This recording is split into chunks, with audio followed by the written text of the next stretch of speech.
समोसे वाली दीपा चिड़िया की सफलता की कहानी। एक बार की बात है। दीपा की माँ बूढ़ी थी और दीपा के कई भाई बहन थे। दीपा की माँ ने दीपा की शादी राहुल नाम के लड़के से कर दी। राहुल एक कंपनी में जॉब करता था। देखते ही देखते बहुत वर्ष बीत गए और दीपा के 2 बच्चे हो गए।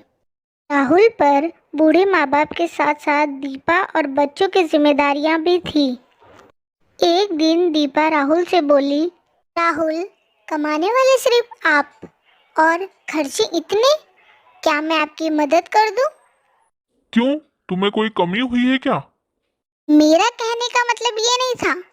मेरा कहने का मतलब तो ये था कि आप पर बूढ़े माँ बाप की जिम्मेदारियां, बच्चों की जिम्मेदारियां, मेरी भी जिम्मेदारियां हैं। इसीलिए मैं तो आपकी मदद करना चाहती थी।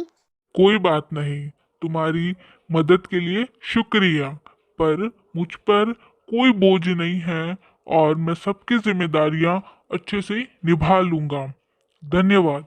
अरे, मेरे कहने का मतलब ये नहीं था। आप ऐसा क्यों कह रहे हैं? हाँ दीपा, मैं तुम्हारे कहने का मतलब समझ रहा हूँ।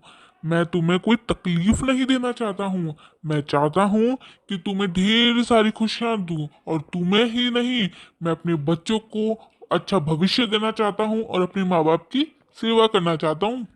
एक बार जब राहुल ऑफिस से घर आ रहा था तब और कार ने उसे टक्कर मारी और उसका एक्सीडेंट हो गया। और एक्सीडेंट के कारण उसके सिर पर चोट लगी और उसे हॉस्पिटल ले जाया गया। और उसके सिर पर चोट लगने के कारण वह बिस्तर से हिल भी नहीं सकता था और उसकी मानसिक स्थिति बहुत गंभीर हो गई थी। देखते ही देखते 6 महीने बीत गए, लेकिन राहुल की हालत में कोई सुधार नहीं आया। 6 महीने से बच्चों की फीस भी जमा नहीं कराई और धीरे धीरे घर का सारा राशन खत्म हो गया और राहुल के इलाज में ढेर सारे पैसे खर्च हो गए। दीपा बोली, हे भगवान, मैं क्या करूं? राहुल का इलाज भी कराना है, बच्चों की फीस भी जमा करानी है, नहीं तो उनका नाम कट जाएगा, और माँ जी और पिताजी की दवाइयाँ भी लानी है। मैं क्या करूं? हे भगवान, आपने मुझे कैसी परिस्थिति में डाल दिया है। मुझे कुछ रास्ता दिखाइए और इस कठिन परिस्थिति में मेरी सहायता कीजिए। मम्मा, मुझे बाहर का कुछ खाना है। बेटा, समझो, मेरा बस चले तो मैं तुम्हें सब कुछ खिला दूँ, पर बेटा मेरे पास पैसे नहीं हैं। बेटा, पापा का इलाज भी कराना है और तुम्हारी फीस भी जमा करानी है और दादाजी और दादी जी की दवाइयाँ भी लानी है। ठीक है मामा, आप पापा का ध्यान रखें, मैं जिद नहीं करूँगी। अपना मन तो मार भी लूँ, पर बच्चों का कैसे मारूँ? रसोई में जाकर कुछ देखती हूँ, शायद कुछ मिल जाए। दीपा रसोई में जाकर जो कुछ भी सामान मिलता है उसे समोसे बनाती है और बच्चों को खिलाती है। बच्चों, मैंने तुम्हारे लिए समोसे बनाए हैं। वाह मामा, क्या समोसे हैं! आपको तो समोसों की शॉप खोलनी चाहिए। और वाह, क्या डिलीशियस समोसे हैं!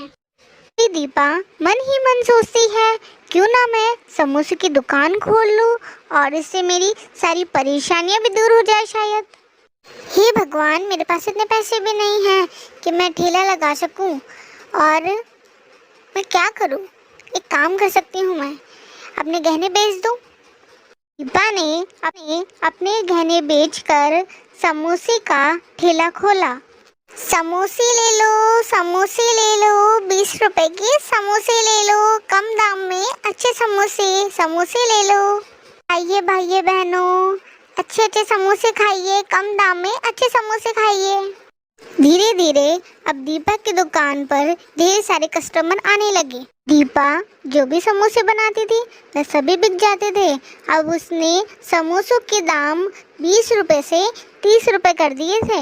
एक दिन रेस्टोरेंट का ऑनर आया और उसने समोसे खाकर पूछा, समोसे तुमने बनाए हैं क्या?